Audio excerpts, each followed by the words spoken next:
Hello, this is Kate, and this is the Ordinary Earth Song. I wanted to say hi, sweetie. Thank you for watching. I'm doing a reading today. I don't know what the subject is. I have no idea. I was just chilling. First day back at work. Felt a bit pants earlier. Got over it. Was just feeling a bit sort of out of sorts just now. Did some meditating, and yeah, now I had the feeling that I need to do a reading. So, Light Seers Tarot.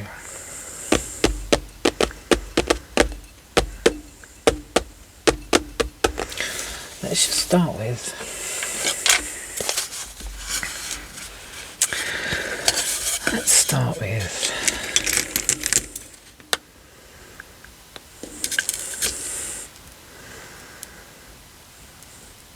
Pendulum. I'm quite cold tonight.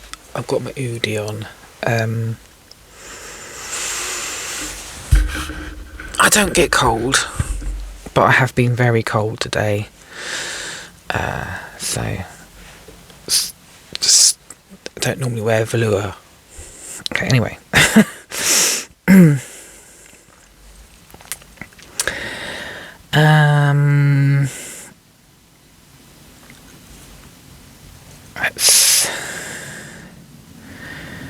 Hi.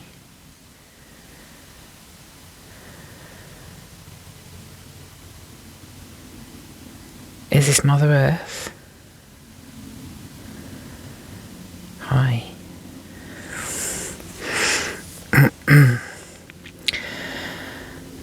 It's been a while. Well, she's saying no because it hasn't been a while really, has it? Because we've been talking. Was it you that asked me to do a reading?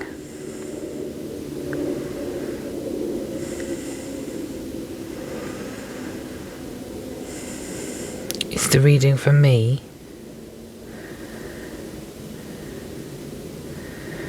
And is it relevant for whoever watches the video as well?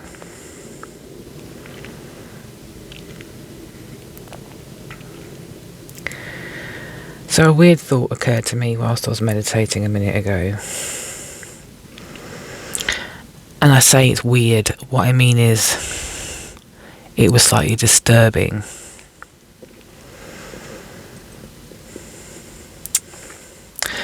I'm not sure whether or not I should voice it.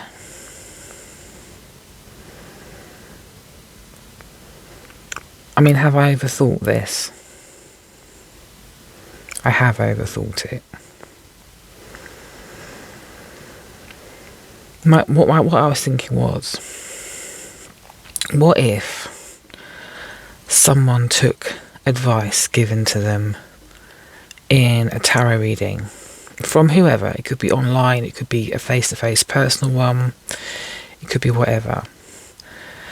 And they took that to do something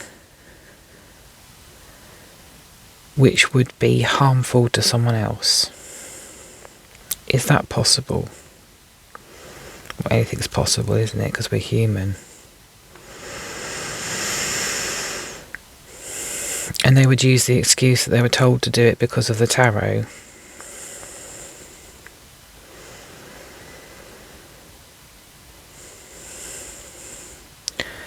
So this is why in every single reading, it's always for the greater and best good. With love.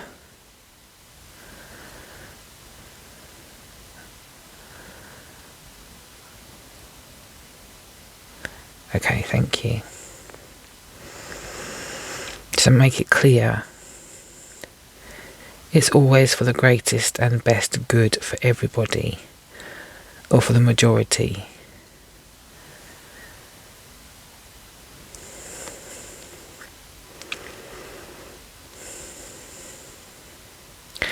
It's possible to make decisions, as I said in my last reading, through rose-tinted glasses, thinking you're doing the right thing. But is it true to say it's not always the right thing?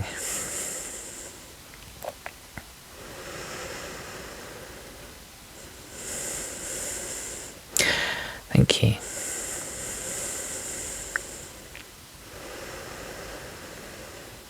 People think that they're doing the right thing all the time, really, don't they? Because they think they're right about what they're doing and the decisions they're making and what they're thinking and the reasoning behind it and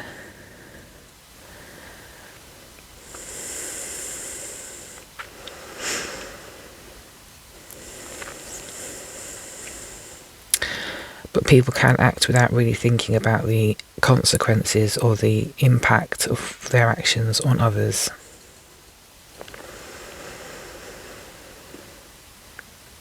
But if we were to act with not only our own interests, but the interests of the greater good in mind, we could still potentially do harm to others without really intending to. And that's simply because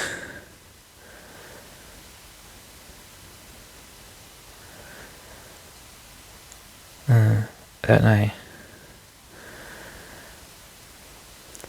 Fill in the gap there, I suppose. Things to work out, things to do, things to think about. If you come at what you want to do with no harm in mind towards anybody, including yourself, and for the greater good, as in, not just the greater good for one faction, not just the greater good of a small group of people, but the greater good in general. Higher purpose in mind.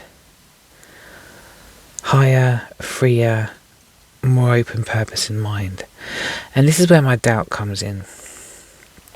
Because I'm thinking, someone who is totally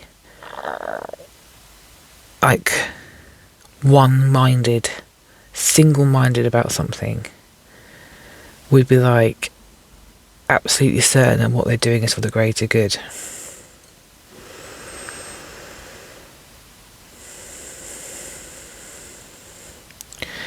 Even though it could be extremely harmful and really not with love in mind.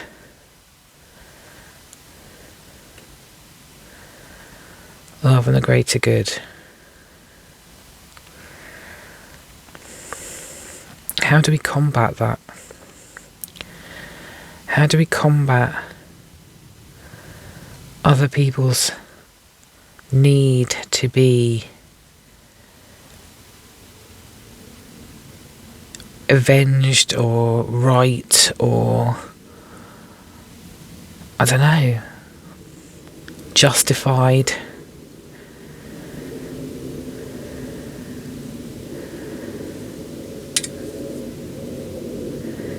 Is there an answer to that?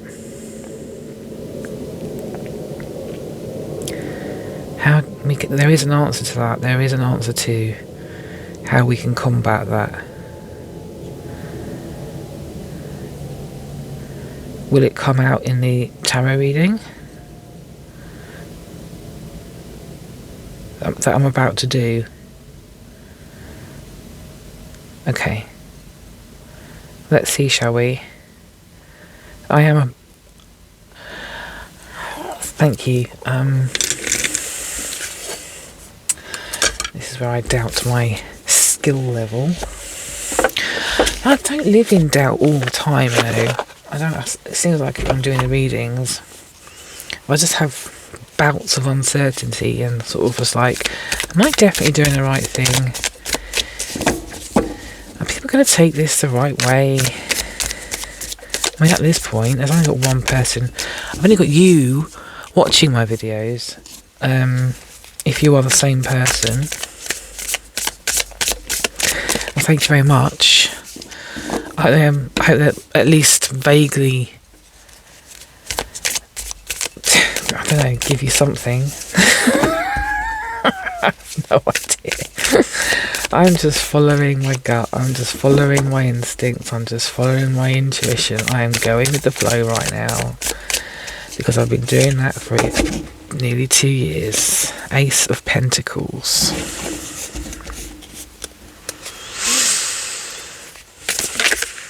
Oh, that flipped.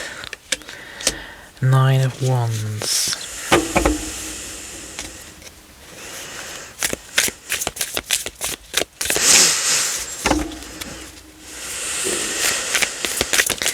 Have you ever done that? Have you ever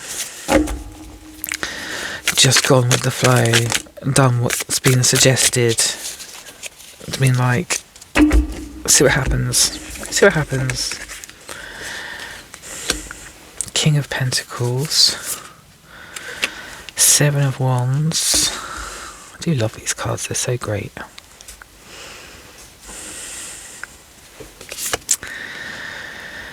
Five of Pentacles, King of Swords.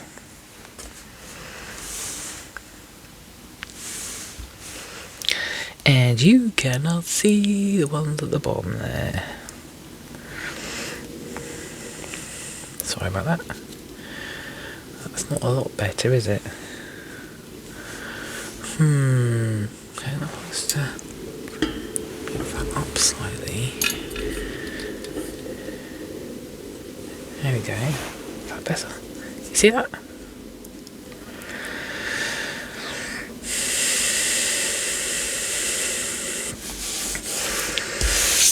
I'm definitely going to get a new mouse mat, by the way. I've wiped this one down several times and it just looks filthy, doesn't it? It's horrible. Okay, anyway. Ace of Pentacles. So the question was, as it turned out, how can we counteract people who think that they are acting with the thought that they are justified in their actions regardless of the consequences, when they could be doing harm?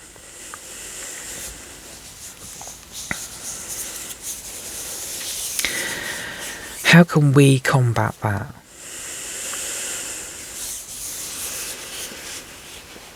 The first thing is actually not engaging with it. Not engaging with it. Sitting back.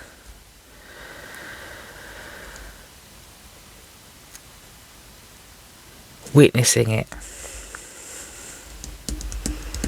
Being the witness. Being that person who's keeping watch, has been through a lot themselves, and who can sit back and observe where the other person is coming from. And this isn't about judgment of that other person, because we can't be judges. We're not a judge. We're not here to designate right or wrong. We aren't here to point the finger or to blame.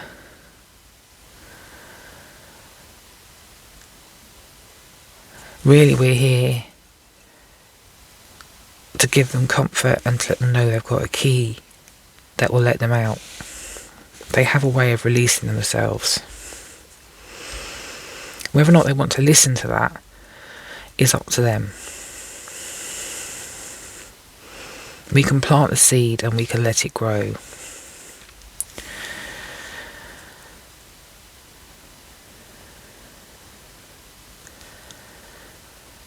A seed, I've just been told, can grow in both directions. Which it does, right? It grows in both directions. It grows down and it grows up.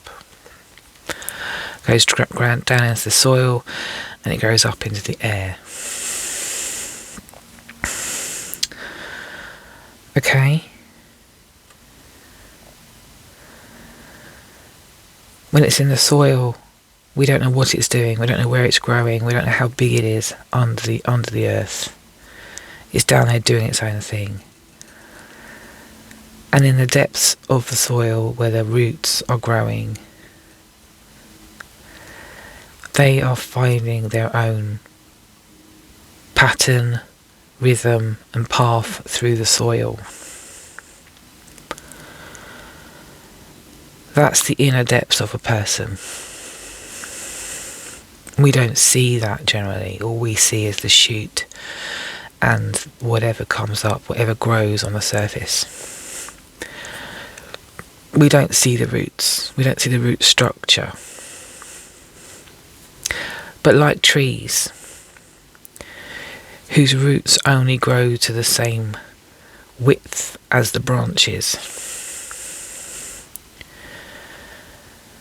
by witnessing and viewing a person's actions, we can make some summaries.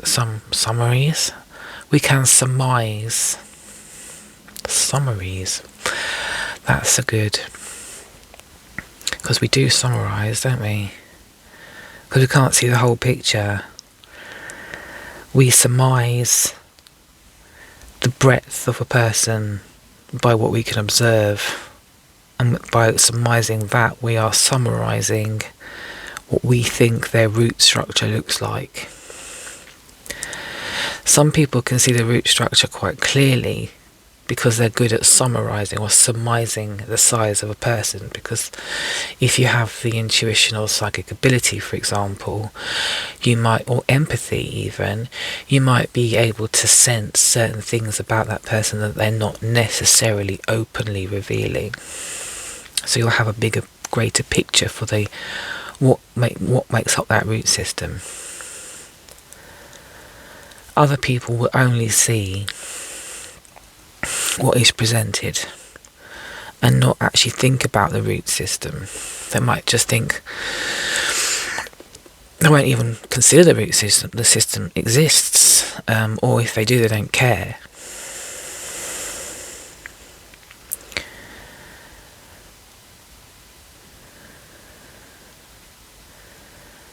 But every person on the planet is trapped in some way, shape or other. And they've all got a key to the door that will free them. But they're so obsessed by what they're looking at and what they're doing and what they're thinking, what they're feeling. They don't even realise that there's a door, that they're trapped, and therefore they don't even think about there being a key.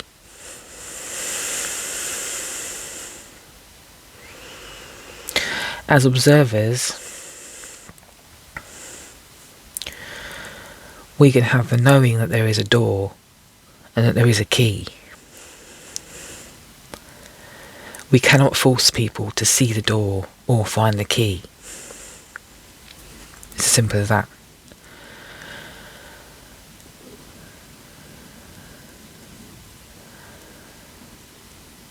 So if someone's going to act in a certain way because of certain beliefs, they're going to act in that way because of those beliefs regardless of what we do.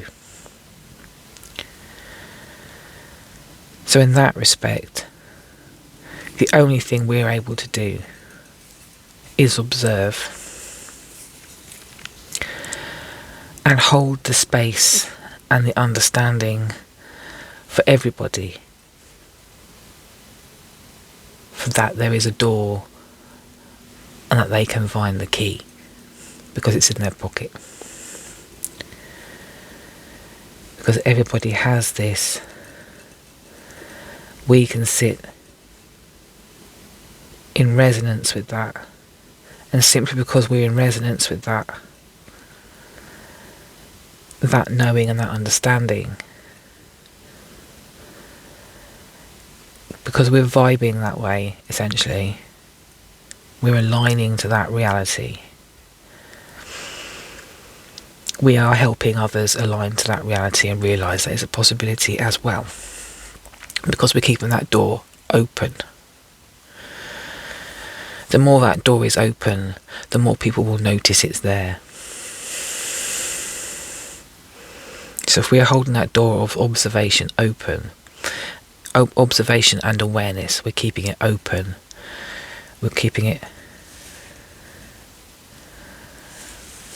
open, we can help people find their own key. We can't force people to do that.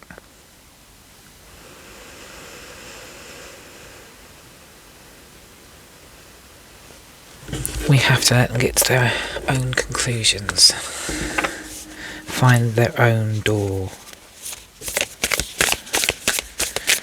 And when they're in the right place at the right time, we can be there and we can help them achieve what they need to achieve, and to find the key. They can get to that new level of awareness and abundance.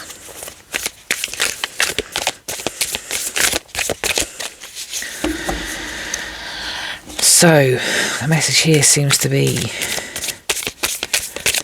we can help through not inaction but observation and holding the door for others to walk through and see that there is a door. We can be the witness. The more open we are, the more we see of each individual and their root system. The more we see, the more we can hold the door for that individual. Intimate relationships. This is an intimate act. This is an intimate act that we would do for everybody.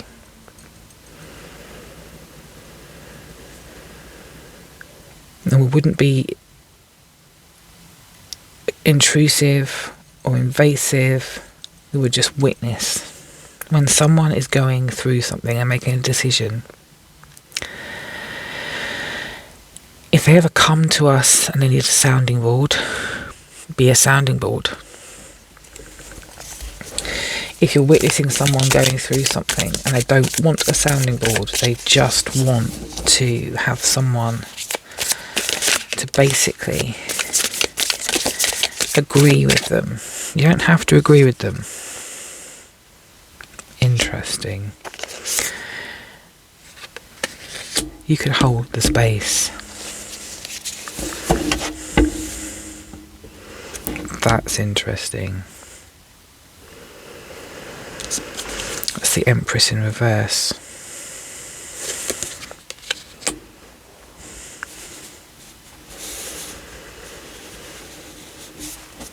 I just need to look that up, the Empress.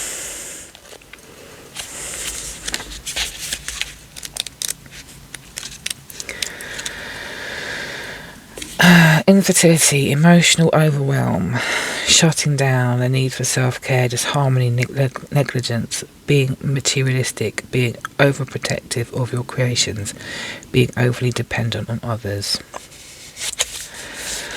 So these are the kinds of things I was kind of seeing we could potentially see in others. It's not for us to try and turn someone around. We could help them. If they're feeling emotionally overwhelmed or having a panic attack, we could help them breathe and kind of distract them into looking at different colours and counting things and etc, etc. When someone's shutting down, they need, we can give them that space.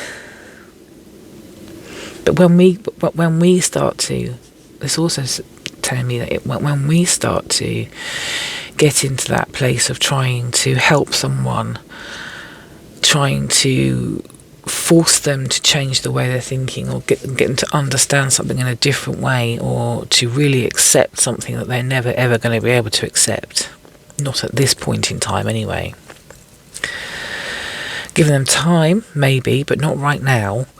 They may not be able to accept or understand or comprehend what the words are you're saying, let alone the meaning behind them, or even the deeper kind of truth that underlies what you're saying. They will not be able to hear it.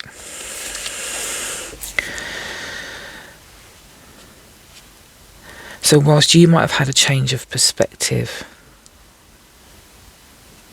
you can't force them to have a change of perspective.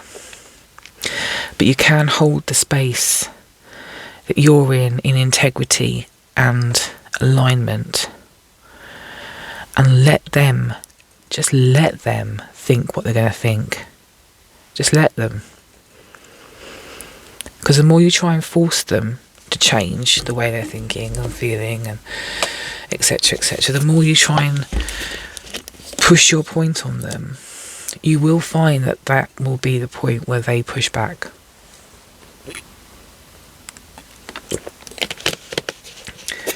They will be even less unable to hear what you're saying. So by sitting back, by planting the seed, by sitting back, letting it happen, changing your perspective and just letting it be, let it happen, as hard as that may be, by not forcing them, by letting them come to their own conclusions, you might be surprised by the fact that they go away and do their own research. Or they go away and they bitch and moan to somebody else. And if they do that, then, I mean, do I need to finish that sentence?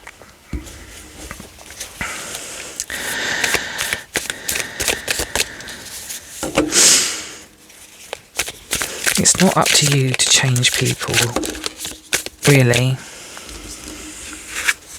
That came in reverse. 6 of Wands and the Hermit. 6 of Wands is about celebration, right? Being the centre of attention. So maybe it being in reverse is about, let me guess, being in reverse, 6 of Wands is about shying away, hiding. Oh, look at this, see? Not seeing eye to eye, pessimism, resentment and self-doubt, a desire for acknowledgement, feelings of failure, comparisonitis. I think that's a made-up word. I like it though. Falling from grace. Again, exactly what I was just saying. You don't see eye to eye with someone. If you try and force them to change the way that they're thinking, they will push back, and that can negatively affect you. It may make you doubt yourself. It may make you feel angry. It may make you feel all sorts of different things. But you'll see that the Hermit and the Hangman here feel like the same sort of energy to me. They're both like, so these two feel like the same energy to me. Side by side. You can't force someone to change who they are. If you try to change someone's mind or ability to understand what it is you're trying to say to them, they will push back, and then you'll feel crap. You'll feel like crap, essentially. You won't feel good. You'll feel like you can't express yourself. You can't explain yourself properly. You're not good enough, right?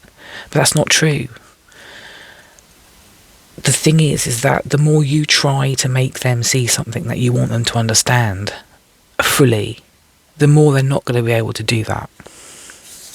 And that's nothing to do with you. That's all to do with them.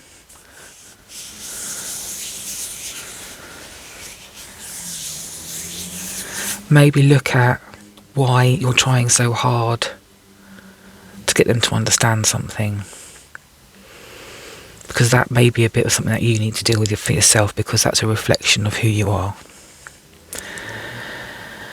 But the best bit of advice here is when you have someone who's completely pig-headed or completely misunderstanding or completely judgmental or completely just like you just tell you you're talking bollocks to your face, walk away. Get some space. Breathe. You might be angry. Find a way of getting rid of that anger safely without hurting anybody, preferably. And come to understand that it's not you. It's not you.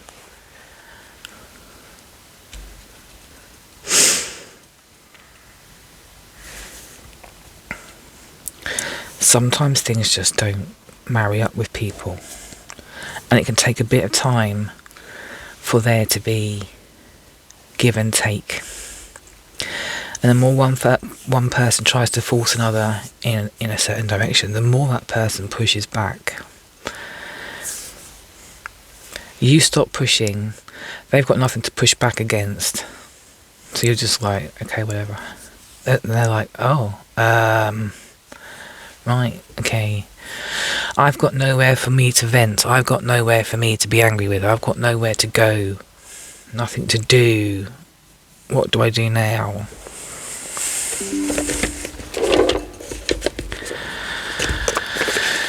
You give them space. You walk away for a minute, or a day, or a week, or a month. And then when you come back together, maybe have a little chat. And voice what it is you felt. But don't try and change their mind. Just be like, I felt this.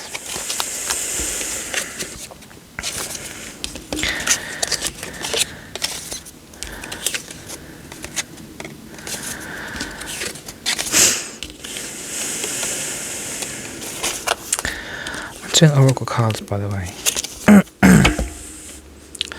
I was just quiet for a minute, faffing about the cards. I didn't want, not just faffing about the cards, I promise you.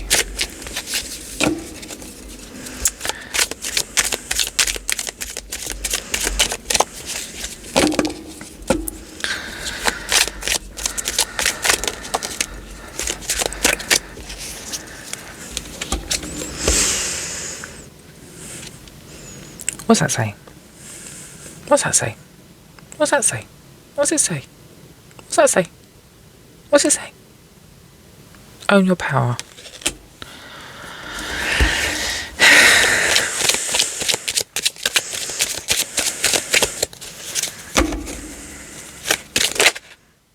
Okay. Walk the flower path and face your dragons.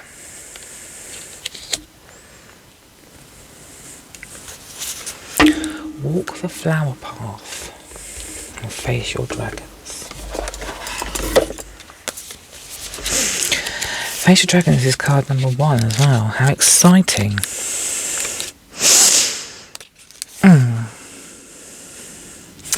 So many of us sweep our discomfort under the rug. Well, they'll be less threatening, less likely to disrupt our state of comfort. But this moment is challenging you to stand in your power and confront what seems overwhelming, intimidating, and downright scary.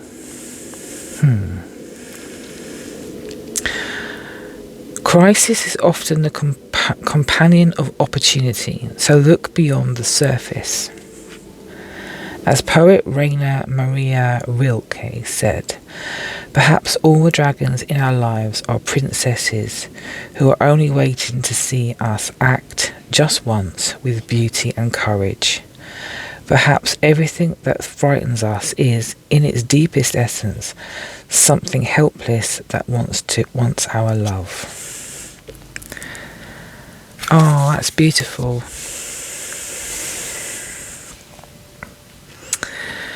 Exactly.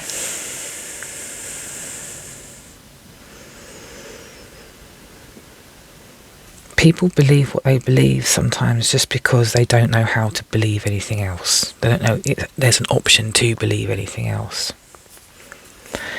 And when we're sitting in our own power and we're letting them do their own thing, we walk away for a bit and leave them to mull it over. And when we come back, we have the opportunity then to carry on the conversation in a calm manner, without blame, without pointing fingers, just expressing how you felt. And this is how seeds are planted. It's slowly. It won't happen overnight. It won't happen just the one time either. It will happen repeatedly until they realise there's a door. And once they realise there's a door, you can make the suggestion that there's a key that they can find.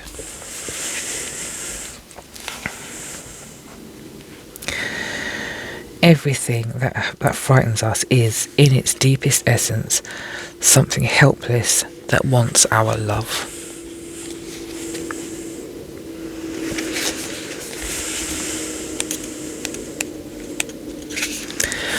Walk the flower path. When the world of should weighs you down, pinning you to a reality too small for you, remember the flowers. They bloom not as a matter of effort, but as a matter of essence. They don't uproot themselves looking for the prettiest bees or travel from yard to yard looking for the best sun and soil. They don't go from person to person seeking approval for their beauty or their fragrance. Excuse me.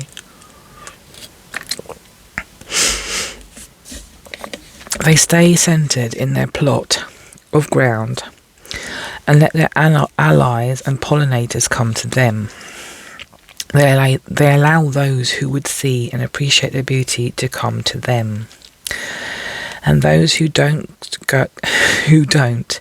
can just walk on by. This is the realm of beingness rather than striving.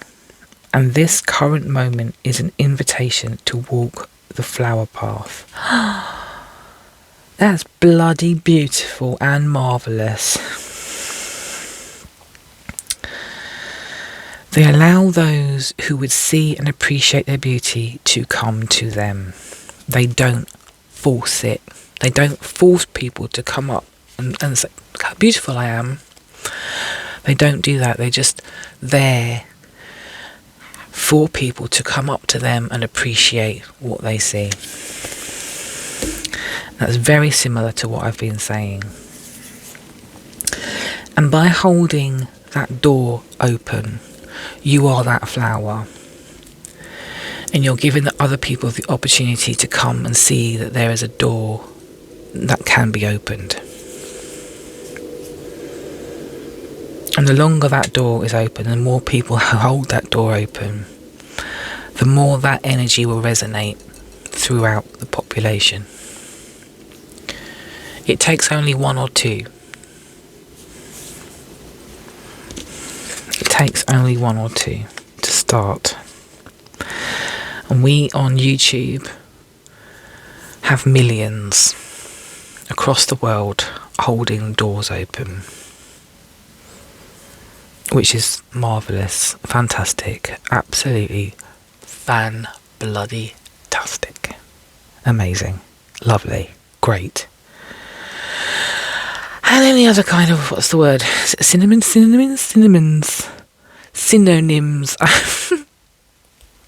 they synonyms? I have no idea. Anyway, that's it. That's the message. Remember, if you're having some sort of dispute with someone, or you're trying to get someone to see something, maybe it's all to do with this, and they're just not getting it, leave them to it. Let them come back, have a convo, chilled, might still be a bit aggro. They'll go away, they'll come back, they'll go away, they'll come back. You're still there holding the door open. And one day they will come along and they will appreciate. They will see the flower. You are the flower, my darling. And with that, I will say good night. Good night. Bye.